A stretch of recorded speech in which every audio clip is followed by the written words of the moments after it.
Hello बच्चों, आज हम ह्यूमन रिप्रोडक्शन का क्लास 12 का स्पर्मेटोजेनेसिस और oogenesis दोनों को कंपैरेटिवली पढ़ने वाले हैं। हम ये देखेंगे कि किस तरह से तो स्पर्म बनता है मेल में और किस तरह से फीमेल्स में ओवम बनता है। तो चलो स्टार्ट करते हैं। स्टार्ट करने से पहले बच्चों मैं आपको मेन चीज़ें बता दूं। सबसे पहली बात तो कोई भी जब भी कभी गैमीट बनेंगे ना, तो जो गैमीट फॉर्मेशन होगा वो हमेशा बच्चों 3 स्टेजेस में होगा। पहली स्टेजेस जो होगी सेल्स की, वो होगी फेज ऑफ मल्टीप्लिकेशन। मैं आपको साथ साथ में बताती भी जाऊंगी स्पर्मेटोजेनेसिस oogenesis में कि कहाँ फेज ऑफ मल्टीप्लिकेशन है, कहाँ पर। फेज ऑफ मल्टीप्लिकेशन में क्या होता है बच्चों, सिर्फ और सिर्फ गैमीट का नंबर बढ़ाया जाता है, उनकी प्लॉइडी लेवल में कोई चेंज नहीं किया जाता। और गैमीट का नंबर बढ़ाने के लिए सपोज 1 से 2, 2 से 4 आपका, ठीक है, इस तरह से आपका सेल्स बनते हैं। ये गैमीट का जो नंबर है, ये गैमीट का नंबर सिंपली मल्टीप्लिकेशन में माइटोसिस फॉलो होता है, क्योंकि मैंने कहा ना अभी प्लॉइडी लेवल चेंज नहीं होगा। तो जब मल्टीप्लिकेशन होगा तो सेल 2n से 2n में ही एंटर करेंगी, डिप्लॉइड से डिप्लॉइड ही रहेंगी। अब ये होता क्यों है बच्चों, यहां से 1 नंबर का आपका 1 मार्क का क्वेश्चन बन के आता है, रीजन असर्शन का भी आ सकता है, एमसीक्यूज भी आ सकते हैं। यहाँ एक छोटा सा ट्विस्ट है। हमेशा देखो क्या होता है बच्चों, जो सेक्सुअल रिप्रोडक्शन होता है उसमें गैमीट का जो मिलना होता है, fusion of gamete, it's a matter of chance. और आपने सभी ने मैथ्स, इतना मैथ्स तो आपने पढ़ा ही है ना 10th तक, कि भाई चांस, प्रोबेबिलिटी, ये सब डिपेंड करता है प्रोबेबिलिटी कितनी। तो मैक्सिमम नेचर चाहती है कि जो गैमीट है वो फ्यूज हो ही हो। अगर वो बना है तो गैमीट का फ्यूजन होगा, मतलब फर्टिलाइजेशन हो। तो फर्टिलाइजेशन को इंश्योर करने के लिए ज्यादा से ज्यादा नंबर में वो गैमीट प्रोड्यूस करते हैं। तो इसीलिए फेज ऑफ मल्टीप्लिकेशन सबसे पहले आता है जब भी कभी गैमेटोजेनेसिस होता है। गैमेटोजेनेसिस मतलब गैमीट प्लस जेनेसिस मतलब फॉर्मेशन, जिसमें कि आपका डिप्लॉइड से डिप्लॉइड रहता है। अब बच्चों बहुत सारी डिप्लॉइड सेल बन गई जो कि रिप्रोडक्शन में पार्टिसिपेट करेंगी, यानी कि ये रिप्रोडक्टिव सेल्स हैं।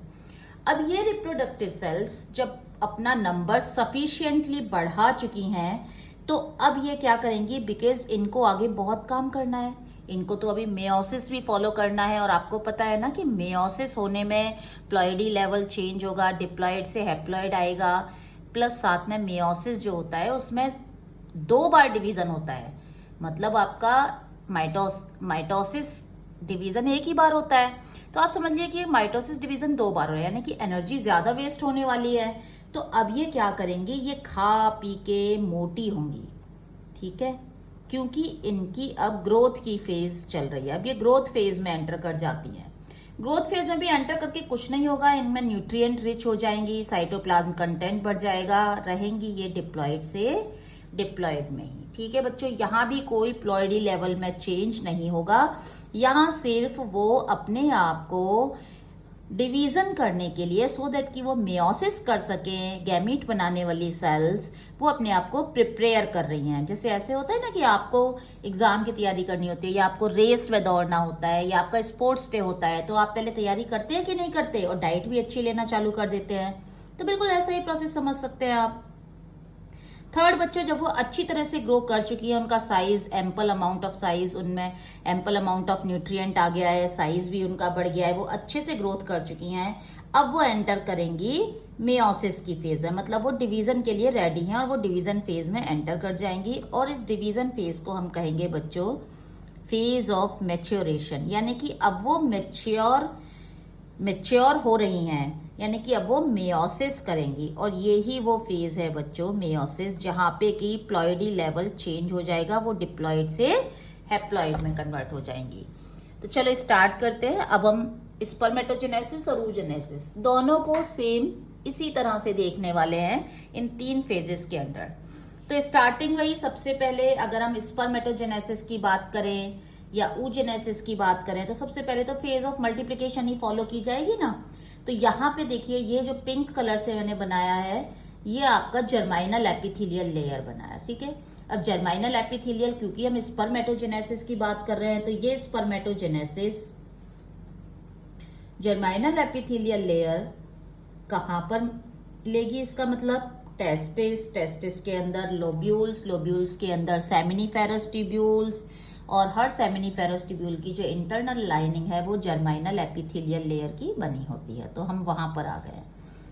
वहां पर बहुत सारी गोल गोल गोल गोल सेल हैं जिन्हें स्पर्म बनाएंगी, तो उनको गोल स्पर्म वाली सेल आप ऐसे याद रख सकते हैं, स्पर्मेटोगोनियम। बच्चों को जनरली क्या होता है, बच्चों को ये नाम याद नहीं होते, यहाँ गोनियम है या साइट है या मेटोसाइट है, देन मेटाजोआ है। तो मैंने आपको एक छोटी सी ट्रिक मैं आपको बता रही हूँ। अभी ये क्या है, क्योंकि ये फेज ऑफ मल्टीप्लिकेशन, ये मल्टीप्लाई करेंगी, अभी फेज ऑफ मल्टीप्लिकेशन में एंटर करेंगी, इनमें माइटोटिक डिवीजन फॉलो होगा, ये सिर्फ और सिर्फ अपना नंबर बढ़ाएंगी। तो ये छोटी छोटी गोल गोल गोनियम, गोल गोल से याद रख सकते हैं, गोल गोल गोनियम स्पर्म बनाने वाली है, तो इनको कहेंगे स्पर्मेटोगोनियम। तो ये स्पर्मेटोगोनियम है। यहाँ ऑरेंज कलर से मैंने सर्टोली सेल दिखाई है जो कि जर्माइनल एपिथेलियल में स्पर्मेटोगोनियम के बीच बीच में होती हैं, और ये न्यूट्रिशन का काम करती हैं, इनकी नर्स सेल का काम करती हैं, बिकॉज ये इतना प्रोसेस फॉलो करेंगे, स्पर्म बनेंगे, वहां तक की जर्नी के लिए इनको न्यूट्रिशन देंगे। अब बच्चों, फेज ऑफ मल्टीप्लिकेशन में ये जो स्पर्मेटोगोनियम है, जब ये माइटोसिस करेंगी, तो ये माइटोसिस करने के बाद ये प्राइमर स्पर्मेटोगोनियम गोल गोल स्पर्म सेल बना ली जिनमें प्लॉइडी लेवल चेंज नहीं हुआ, डिप्लॉइड ही है। अब ये फेज ऑफ ग्रोथ में एंटर कर जाएगा। तो आप यहाँ देख सकते हैं कि यहाँ पे छोटी छोटी सेल है और मैंने इसका साइज बड़ा बना दिया है। ये मैंने अंदर एक्स और वाई, बिकॉज जो मेल की जो सेल स्पर्म्स होंगे उनमें एक्स वाई रहता है, इसलिए मैंने यहाँ पे एक्स वाई कॉम्पोजिशन दिखाया है, मतलब अभी डिप्लॉइड ही है ये। और ये फेज ऑफ ग्रोथ में एंटर करने के बाद ये ग्रो कर चुकी है। अब जब फेज ऑफ ग्रोथ के बाद अब ये किसको फॉलो करेंगे बच्चों, ये फेज ऑफ मैच्योरेशन। मैच्योरेशन को आप M for maturation, M for meiosis ऐसे भी याद रख सकते हैं, यानी कि अब ये मेयोसिस के लिए प्रिपेयर है। अब ये सिंपली इनको कुछ नहीं करना है बच्चों, सिर्फ इनको मेयोसिस में एंटर करना है। तो अब ये बच्चों प्रॉपर सेल बन चुके, आप ऐसे कह सकते हैं कि ये स्पर्म वाली गोल गोल सेल, छोटी छोटी गोल गोल सेल स्पर्म वाली अब प्रॉपर स्पर्म बनाने वाली सेल में कन्वर्ट हो चुकी हैं। और साइट वर्ड का मतलब बच्चों आप सभी को पता है, मैं हमेशा बार बार कहती हूँ कि आपकी आधी बायोलॉजी तो मैं सिर्फ नाम से ही करवा दूंगी, नाम में काम है, तो हमेशा याद रखिए साइट, साइटोन यानी कि सेल बॉडी, सेल, ठीक है। तो अब ये जो स्पर्म बनाने वाली सेल है, अब ये प्रॉपर सेल की बड़ी शेप में आ चुकी है, तो अब हम इन्हें कह रहे हैं प्राइमरी स्पर्मेटोसाइट, यानी कि अब स्पर्म बनाने वाली सबसे पहली cell body. Cyte, cyton, cyte cell से रिलेटेड है। तो ये आपका प्राइमरी स्पर्मेटोसाइट तक प्लॉइडी लेवल कोई चेंज नहीं हुआ है, क्योंकि वो सिर्फ multiplication, phase of multiplication, mitosis किया है उसने, और सिर्फ वो ग्रोथ में एंटर करके खा पी के मोटी तगड़ी हुई है और कुछ नहीं किया है। और वो प्राइमरी स्पर्मेटोसाइट अब वो मेयोसिस के लिए यानी कि फेज ऑफ मैच्योरेशन में जाने के लिए एकदम रेडी है। अब यहाँ पे होगा मेयोसिस 1 और मेयोसिस 2। आप सभी को पता है कि जो मेयोसिस होता है वो 1 और 2 दो स्टेजेस में फॉलो होता है बच्चों। और 1 में, मेयोसिस 1 में हमेशा प्लॉइडी लेवल चेंज होता है, डिप्लॉइड से हैप्लॉइड आता है, और फिर वो हैप्लॉइड दोबारा मेयोसिस 2 करते हैं और 2 से 4 सेल बनाते हैं। तो बच्चों जब पहला मेयोसिस 1 होगा तो ये प्राइमरी स्पर्मेटोसाइट अभी भी सेल ही है, स्पर्म बनाने वाली, तो इनको हमने इनका सिर्फ स्पर्मेटोसाइट नाम रखा है, सिर्फ सेकेंडरी स्पर्मेटोसाइट कह दिया है। तो बेसिकली बच्चों ट्विस्ट यहाँ पर है, आपको जो याद रखना है वो ये याद रखना है कि आप सोचें कि भाई नाम एक जैसा है, स्पर्मेटोसाइट स्पर्मेटोसाइट, क्या फर्क पड़ता है, प्राइमरी सेकेंडरी का ही तो डिफरेंस है, क्या पता ये भी हैप्लॉइड है ये भी हैप्लॉइड है, ये नहीं। प्राइमरी स्पर्मेटोसाइट वो सेल हैं जो कि रेडी हैं, बड़ी बड़ी सेल स्पर्म बनाने के लिए, मेयोसिस डिवीजन करने के लिए, तो इसलिए वो डिप्लॉइड हैं। और सेकेंडरी स्पर्मेटोसाइट हैप्लॉइड हैं।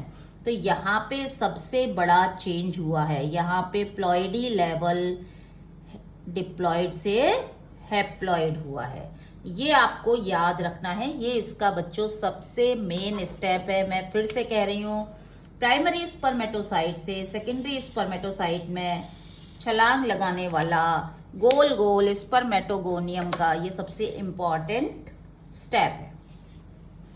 अब ये स्पर्मेटोसाइट बन गए। अब ये सेकेंडरी स्पर्मेटोसाइट ने भी अपना यहाँ पे मियोसिस 2 कंप्लीट कर लिया है बच्चों।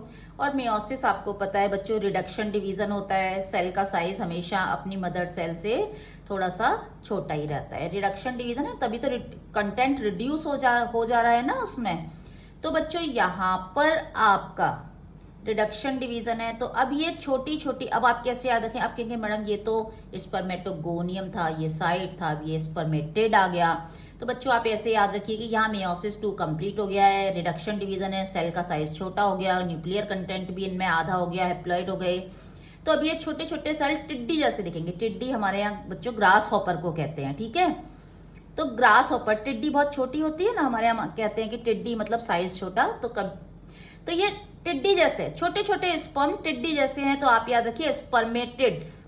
क्या याद रखेंगे बच्चों? टिड्डी जैसे स्पर्म, तो स्पर्मेटिड्स, तो टिड्स वर्ड लगा देंगे आप। अब इन स्पर्मेटिड में अब क्या होगा, अब ये ऐसे टिड्डी जैसे तो नहीं रहेंगे ना गोल गोल। अब ये स्पर्म तो आप सभी को पता है head neck tail proper sperm की शेप में आएगा। तो इसका ट्रांसफॉर्मेशन होगा। अब ये सेल कन्वर्ट होगी एक फ्लैजिलेटेड सेल में। ये फ्लैजिला है, मूवमेंट करने वाली सेल में। ये तो गोल गोल है, इसके पास तो मूवमेंट के लिए कुछ नहीं है। तो बच्चों ये जो स्टेप है, अब ये टिड्डी जैसे जो स्पर्म्स हैं ये प्रॉपर बना लेंगे स्पर्म। और इन्हीं को या तो हम स्पर्म कह देते हैं या फिर कहते हैं स्पर्मेटोजोआ। जू वर्ड का मतलब बच्चों जोलॉजी। जोलॉजी में आप एनिमल पढ़ते हैं, एनिमल चलते फिरते होते हैं। बॉटनी में प्लांट पढ़ते हैं, प्लांट चलते फिरते नहीं होते। वैसे भी जू में जाते हैं तो एनिमल मिलते हैं। तो कहीं भी आपको बायोलॉजी में जू वर्ड आए तो मतलब एनिमल से लिंक करिएगा, मतलब मोशन कर रहा है, मूवमेंट है, एनिमल वाली क्वालिटीज हैं, ठीक है, हेट्रोट्रॉफ, इस तरह का आप कंसीडर कर सकते हैं। तो आप देखिए यहाँ पे फ्लैजिला नहीं है या फ्लैजिला आ गया तो कैसे स्पर्म है, सभी के आगे स्पर्म तो वर्ड लगा हुआ है ना। तो ये गोल गोल स्पर्म है, स्पर्म बनाने वाली गोल गोल सेल हैं, ये स्पर्म बनाने वाली प्रॉपर सेल हैं, प्राइमरी और सेकेंडरी। ये टिड्डी जैसे स्पर्म है। अब ये टिड्डी जैसे स्पर्म प्रॉपर स्पर्म में कन्वर्ट हो जाएंगे, जिन्हें कहेंगे स्पर्मेटोजोआ, क्योंकि उनके पास जू एनिमल जैसी फ्लैजिला आ गई है चलने के लिए। और यहां से इन टिड्डी जैसे स्पर्म्स स्पर्मेटिड्स से स्पर्मेटोजोआ बनने के प्रोसेस को, इससे इसमें चेंज हो रहा है सिर्फ, ठीक है। इस चेंज को ही, इस प्रोसेस को हम कहेंगे स्पर्मियोजेनेसिस, क्योंकि ये मेयोसिस डिवीजन के बाद हुआ है। मेयोसिस ने इसको स्पर्म को बनाया है। तो आप ऐसे याद रख सकते हैं कि टिड्डी जैसे छोटे छोटे स्पर्मेटिड्स जब प्रॉपर स्पर्म में कन्वर्ट होते हैं, स्पर्मेटोजोआ में, हेड नेक टेल वाले में, राउंड सेल से, तो उस प्रोसेस को कहेंगे स्पर्मियोजेनेसिस। मियो वर्ड आप ऐसे लगा सकते हैं कि मियोसिस डिवीजन के बाद ही स्पर्म बन रहा है, ठीक है। तो स्पर्मियोजेनेसिस। तो बच्चों फिर एक टर्म और आती है कंफ्यूजिंग। अब ये कहाँ जाएंगे, इनको तो डेफिनेटली मेल की बॉडी से बाहर आना है ना, वासा डेफरेंस, वासा एफरेंस, रेटे टेस्टिस, ये सब क्रॉस करते हुए फीमेल की वेजाइना तक जाना है पीनिस के थ्रू। तो अब ये बच्चों ये तो कहाँ पर अटैच है, जर्माइनल एपिथेलियल, ठीक है। और ये सब कहाँ है, अभी कहाँ चल रहा है, ये सेमिनिफेरस ट्यूब्यूल। तो ये सेमिनिफेरस ट्यूब्यूल की एक तरह से, ये जैसे कि आपका सेमिनिफेरस ट्यूब्यूल, तो इसकी ये ल्यूमेन है, कैविटी। तो ये जो है ये कैविटी। तो अब ये यहाँ से छूटेंगे तो सही, डिटैच होंगे, क्योंकि अभी तक तो ये किससे अटैच है, सर्टोली सेल से, क्योंकि वहां से न्यूट्रिशन ले रहे हैं। इनको डिवाइड करना है, स्पर्मियोजेनेसिस करना है, स्पर्मेटिड से स्पर्म में बनना है, हेड नेक टेल वाले में। तो सर्टोली सेल न्यूट्रिशन देंगे, जैसे छोटा बच्चा होता है ना, मम्मी से चिपका रहता है फीडिंग करने के लिए। तो इन द सेम वे जब ये प्रॉपर स्पर्म में कन्वर्ट हो जाएंगे तो वहां से डिटैच हो जाएंगे और ये ल्यूमन में आ जाएंगे, कैविटी में। मतलब इसकी जो बिल्कुल हॉलो वाला पोर्शन है ल्यूमन, अब ये रेटे टेस्टिस के थ्रू बाहर जाने के लिए रेडी है। तो ये ल्यूमन में आने के प्रोसेस को सर्टोली सेल से डिटैचमेंट होना और इनका किस में आ जाना, ल्यूमन में एंटर कर जाना, इसी को बच्चे कहते हैं स्पर्मिएशन। क्या कहेंगे, स्पर्मिएशन। और इस पूरे प्रोसेस को बच्चों गोल गोल स्पर्मेटोगोनियम से लेके स्पर्म बनने तक के प्रोसेस को स्पर्मेटोजेनेसिस कहेंगे। तो आप बच्चों टर्म्स देख लीजिएगा।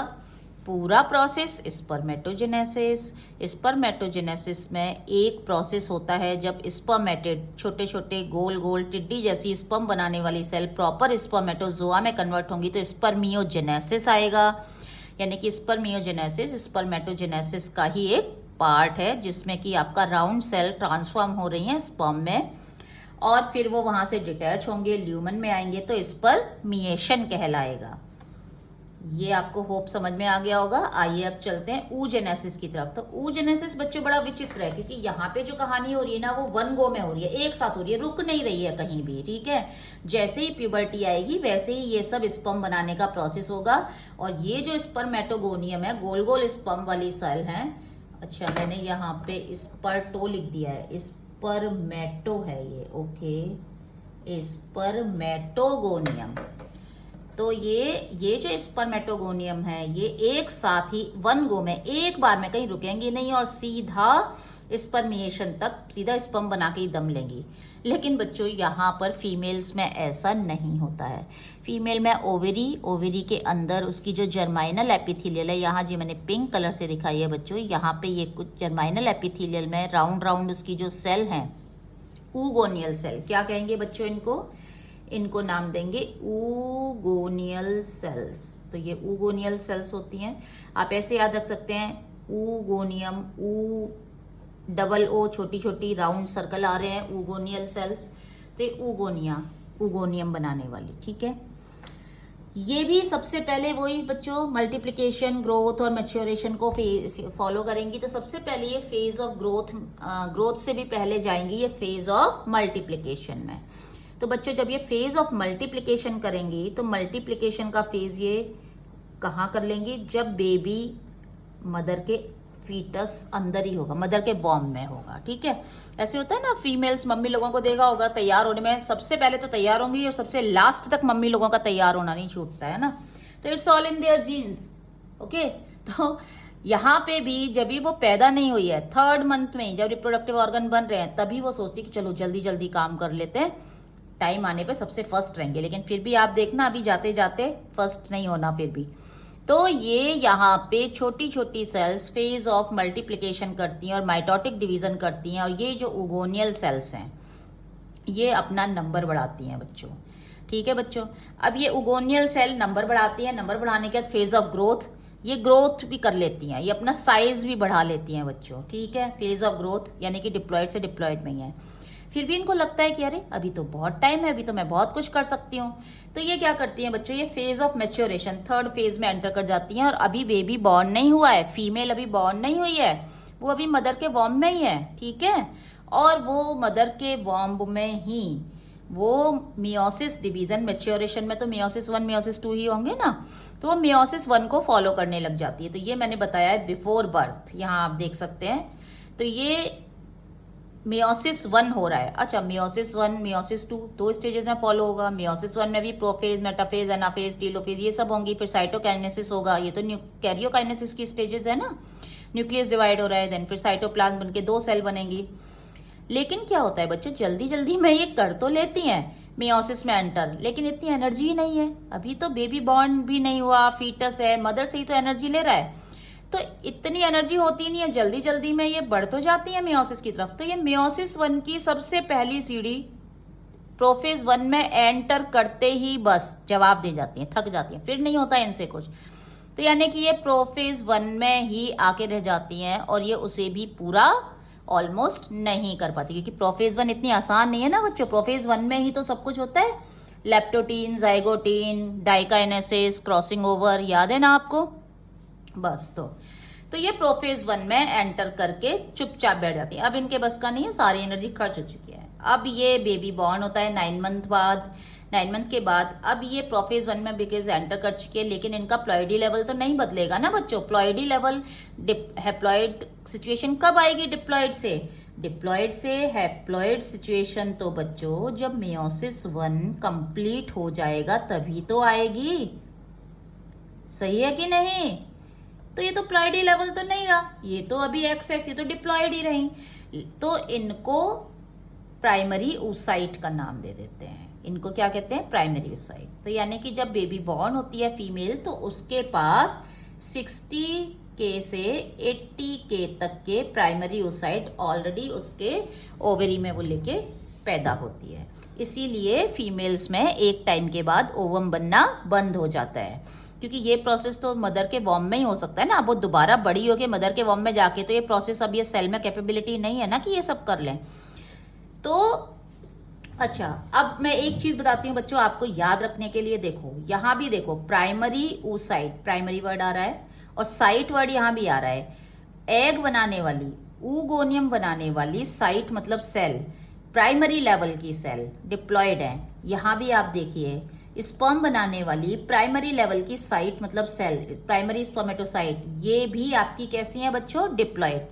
तो आपको कोई कंफ्यूजन नहीं रहना चाहिए, चाहे वो प्राइमरी oocyte है चाहे स्पर्मेटोसाइट है, साइट तो दोनों में ही आ रहा है ना, तो ये डिप्लॉयड ही रहेगा बच्चों। हाँ, सेकेंडरी जैसे ही आएगा ना वैसे ही आप देखना हैप्लॉयड हो जाएगा, यहाँ भी हो जाएगा। अभी हम बात करते हैं। अब हो गया फीमेल बॉर्न हो गई। फीमेल बॉर्न होने के बाद अब कुछ नहीं होगा, अब सिर्फ और सिर्फ जितने फॉलिकल उसने बना लिए थे ना, जितने प्राइमरी oocyte बना लिए हैं, अब सिर्फ क्या होगा ना बच्चों, उन प्राइमरी oocyte के चारों तरफ या स्ट्रोमा की जो सेल्स है ना बच्चों, वो उसके चारों तरफ इकट्ठी होने लग जाएंगी ऐसे, ठीक है। ये चारों तरफ इकट्ठी होने लग जाएंगे ऐसा ना। फीमेल्स को चैन नहीं होता ना, आओ बहन बातें करें, गॉसिपिंग। तो गॉसिपिंग के लिए अब क्या करें भाई, प्यूबर्टी बॉर्न होने में, प्यूबर्टी होने में 12-13 साल का गैप है। 12-13 साल प्लस बॉर्न होने से पहले ही कर चुकी है ना ये काम। 9 मंथ तो 5-6 महीने वो लगा लो, तो 12-13 साल प्लस 5-6 महीने। तो क्या करें, तो भाई ये स्ट्रोमा की जो सेल है ये चारों तरफ, प्राइमरी oocyte के चारों तरफ इकट्ठी होने लगती हैं, उसको सराउंड, घेरने लगती हैं। बस घेरने लगती हैं, तो इसी सिचुएशन को हम कहते हैं कि ये जो प्राइमरी oocyte है अब ये गुच्छे जैसा हो जाएगा, सेल्स के गुच्छे गुच्छे हो गए ना, बंच, तो इसी को कहते हैं प्रिमोर्डियल फॉलिकल। प्रिमोर्डियल मतलब प्राइमरी फॉलिकल से भी का भी सबसे एंसेस्टर, उनका सबसे पहला वाला जो फॉलिकल है प्रिमोर्डियल फॉलिकल। यानी कि इतने डेफिनेट नंबर ऑफ प्रिमोर्डियल फॉलिकल लेके फीमेल बॉर्न होगी, प्राइमरी oocyte लेके बॉर्न नहीं होगी। आप सोचे कि प्राइमरी oocyte सिर्फ सिंगल सेल, नहीं जी, सेल के चारों तरफ स्ट्रोमल सेल आ जाएंगी।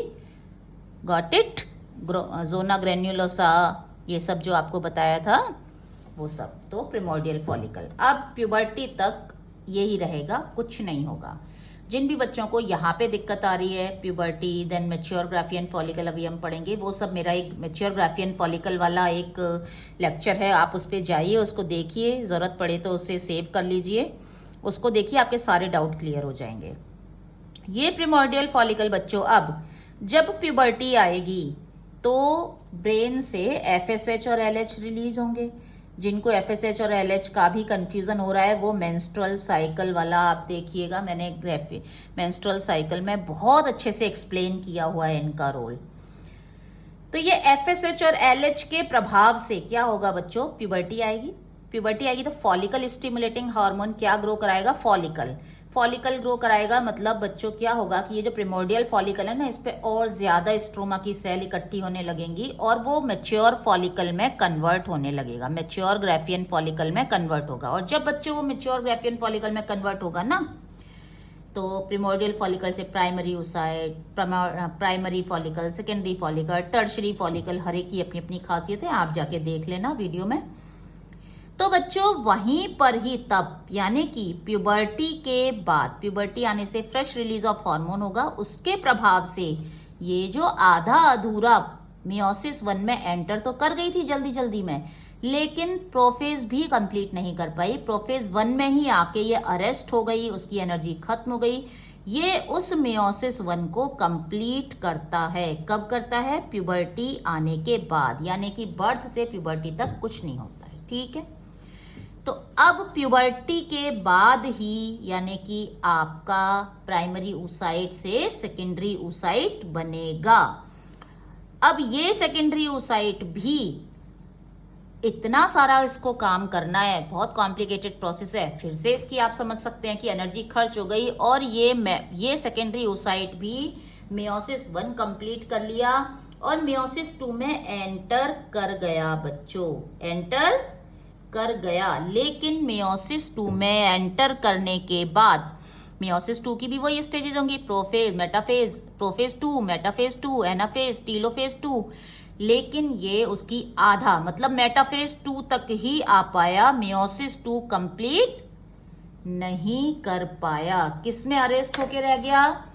मेटाफेज। आप ऐसे समझ सकते हैं कि मेटाफेज 2 तक के लायक ही इसमें एनर्जी थी, अब इसकी हिम्मत जवाब दे गई और ये बन गया मैच्योर ग्राफियन फॉलिकल। तो इसका मतलब बच्चों, मैच्योर ग्राफियन फॉलिकल में होता तो सेकेंडरी oocyte है, हैप्लॉइड ही होता है क्योंकि मियोसिस 1 कंप्लीट हो चुका है। बट मियोसिस पूरा कंप्लीट नहीं होता है, मेटाफेज 2 में वो अरेस्ट हो जाता है। ऐसी ही सिचुएशन में secondary oocyte mature Graafian follicle को छोड़ के बाहर आ जाता है ओव्यूलेशन के टाइम पे। और फिर अब आप सोचेंगे कि मैडम फिर ये पूरा कब होगा? कहाँ तो इसने बिल्कुल मदर के वॉर्म में स्टार्ट किया था, पैदा भी नहीं हुई थी, और कहाँ ये अभी तक ओव्यूलेशन होने को आ गया और ये पूरा ही नहीं हो रहा है इसका तो मियोसिस 2। तो हाँ जी बच्चों, बिल्कुल। अब जैसे ही ओव्यूलेशन होने के बाद अगर स्पर्म इससे टकराएगा और जैसे ही स्पर्म अपना कंटेंट रिलीज करेगा न्यूक्लियस का, वैसे ही इसको देख के ना होश आएगा, अरे मैंने तो अपना एक डिवीजन कंप्लीट ही नहीं किया, मेरा तो रह गया, मैं तो मेटाफेज 2 में ही हूँ, मैंने तो मियोसिस 2 भी पूरा नहीं किया। तो तुरंत उसको होश आएगा और वो तुरंत से अपना एक छोटी सी पोलर बॉडी रिलीज करेगी और वो फाइनली मियोसिस 2 अपना कंप्लीट कर लेगी और जाइगोट बन जाएगा। यानी कि इमीडिएटली फर्टिलाइजेशन से जस्ट बिफोर फर्टिलाइजेशन ही आपका मियोसिस 2 कंप्लीट होता है। और ये होता क्या है बच्चों, रीजन बता देती हूँ। मेटाफेज 2 के बाद स्पर्म के पास ही एनाफेज को प्रमोट करने वाले एंजाइम होते हैं। एनाफेज प्रमोटिंग फैक्टर्स जो होते हैं वो बच्चों किसके पास होते हैं? स्पर्म के पास। तो वो लेके आता है सामान, ठीक है, यानी कि हेल्प, उसकी हेल्प से वो अपना पूरा कर रही है, उसकी एनर्जी लेके फाइनली। तो होप बच्चों आपको ये समझ में आ गया होगा। एक छोटी सी बात मैं बता देती हूँ कि जब ऐसा माना जाता है कि जो फीमेल्स हैं उसमें जब मियोसिस होता है तो 2 पोलर बॉडीज निकलेंगी बच्चों। पोलर बॉडीज में ऐसा माना जाता है कि जो कंटेंट आगे जनरेशन में ट्रांसफर नहीं होना होता है उस कंटेंट को पोलर बॉडीज के थ्रू बाहर निकाल देते हैं, क्योंकि मियोसिस में 2 सेल बनती हैं। यहाँ पे स्पर्मेटोजेनेसिस में मियोसिस से 4 सेल बनेंगी, वो चारों की चारों स्पर्म बनाएंगी। लेकिन यहाँ पे पहले मियोसिस से एक पोलर बॉडी बनेगी, वो डीजेनरेट हो जाएगी, एक मेन एग सेल आगे बढ़ेगी, फिर एक पोलर बॉडी निकालेगी, वो डीजेनरेट हो जाएगी। तो अल्टीमेटली जो फीमेल है उसमें oogenesis से मियोसिस के बाद एक ही ओवम बन रहा है, ना कि 4 ओवम बन रहे हैं, जैसा कि यहाँ पे आप देख सकते हैं कि एक जो स्पर्मेटोगोनियम है, सॉरी जो ये स्पर्मेटोसाइट है वो मियोसिस के बाद 4 स्पर्म बनाएगी, ठीक है। तो इस तरह से स्पर्मेटोजेनेसिस और oogenesis का आपका आज मैंने कंप्लीट करा दिया है। कहीं भी आपको कोई दिक्कत है तो आप मुझे कमेंट सेक्शन में बता दीजिए। कोई कहीं कुछ समझ में नहीं आ रहा है, मैं आपकी पूरी कोशिश करूंगी कि आपको छोटे शॉर्ट के जरिए, या एक अपना इंस्टा पे चैनल भी है बायोलॉजी सेल _ SNPT के नाम से, वहां पर भी आप जाके देख सकते हैं, कुछ शॉर्ट वीडियोज डली हुई हैं।